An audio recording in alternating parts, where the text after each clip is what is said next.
այստեղ իրավական գործընթաց չկա,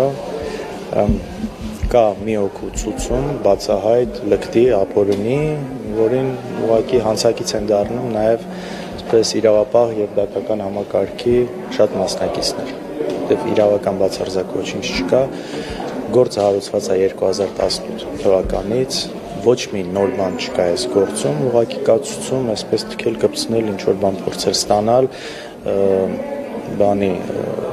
հանրային հեռուստատեսության համար ու տարբեր կայքերի համար ռեպորտաժներ ստանալ, որովհետև գործի հիմքում ոչինչ չկա։ Մնացած այո կալանքը եղավ եւ դրանից բացի շատ ուրիշ մարդկանց են կալանավորել, որ դուք պատկերացրեք, օրինակ այս գործով մի հատ ընտանիք կա, որտեղից 4 անդամի տարել են կալանքի, շատ տարիքով մարդ, իր կինը, 2 աղջիկները, այո, փաստորեն մենակ մարդուն, Արամայիս Ворսկանյանին տնային կալանք են տվել, իսկ կնոջը կալանք են տվել եւ 2 աղջիկներին երկամսյա կալանք են տվել, նույնիսկ այն դեպքում, որ աղջիկներից մեկը ամուսին չունի, ունի 3 երեխա, որից 2-ը անչափահաս, ու այս կնոջը տարել են կալանքի։ Գիտեք, ապշում է սուղակի, ոնց կարա ասենք նույն քննիչը նման միջնորդությամբ անգամ մտնի դատարան ու դատարանն էլ լինելով, չգիտեմ, հայ, տղա մարդ, չգիտես ոնց ասես, որոշի, որ այդ չէ, անպայման պետք է այդ մարդը լինի բանտում։ Ասենք ինչ չէր կարա տնային կալանքի մեջ լիներ, եթե անգամ այսպես իրավական այդ շղարշը տալիս են։ Չգիտեմ, ես օրինակ չգիտեմ այդ երեխեքին ով պետք է պահի։ Պատկերացնում եք, չէ, քուրն էլ է աստորեն կալանքի մեջ, մայրն էլ է կալանքի մեջ, հա։ Հիմա ձեզ կասեն այդքան փող ունեք, կօգնեք այդ մարդկանց։ Ինչ ասենք են երեխեքը մայր չունեն, մենք գնանք այդ երեխքին մայր, ինչ մայր ջան ինչ ասելու բան այլ է։ Բանկոթեն այսքան կոնկրետ, էլի քանի անց կա կալանավորված է այս պահի դրությամբ ովքեր վարու դուք չգիտեմ, առնվազն 4 այդտեղ, եղբայրս է մի քանի տնօրեն կառուցոր,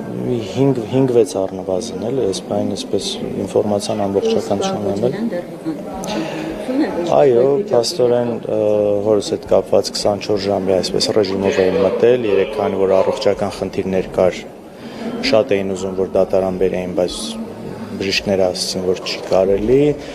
Այսօր առավոտյան 8-ին լրանում էր ձերբակալման որոշման ժամկետը արդեն ու նոր որոշումով գնացել են էլի 24 ժամյա այսպես այս ռեժիմի մեջ մնալու համար տեսնենք կարծում եմ դուք նպատակ բոլոր հնարավոր ձևեր նպատակը ամեն գնով դատարան բերելն է լինելու լսել եք ցուցումները այստեղ հիստերիկ մեկը կար խոսում էր իմ դեպքում Միքայել ավել պետքա լինի դատախազը պետքա գա այստեղ ու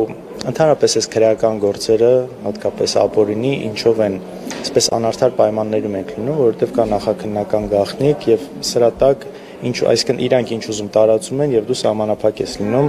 այն абսուրդները ցույց տալու իսկ եթե իմ դեպքը լինի փորձեն բերեն գլխավոր դատախազը պետքա գա այստեղ այսինքն շատ ավելի չեմ կարծում, որովհետև այս իրանք կուզենան խուսափել այս փուլում դրանից, նորից եմ ասում, իրանք պետք է այդ ռեպորտաժները տալ, մասկաներով, չգիտեմ, վազելով տուն են մտնում, ինչ որ այսպես մեծ թվեր են ասում, բան են ասում, որոնց տակ իրականում դատարկությունն է, բայց շատերը չեն հասկանում, դա ժողովուրդը նայում է ու շատ էս չի խորալ մեզ ամեն ինչի մեջ։ Իսկ եթե դատախազը գար այստեղ, մենք արդեն պետք է հարցեր տանք, ինքը ստիպված է լինելու պատասխանել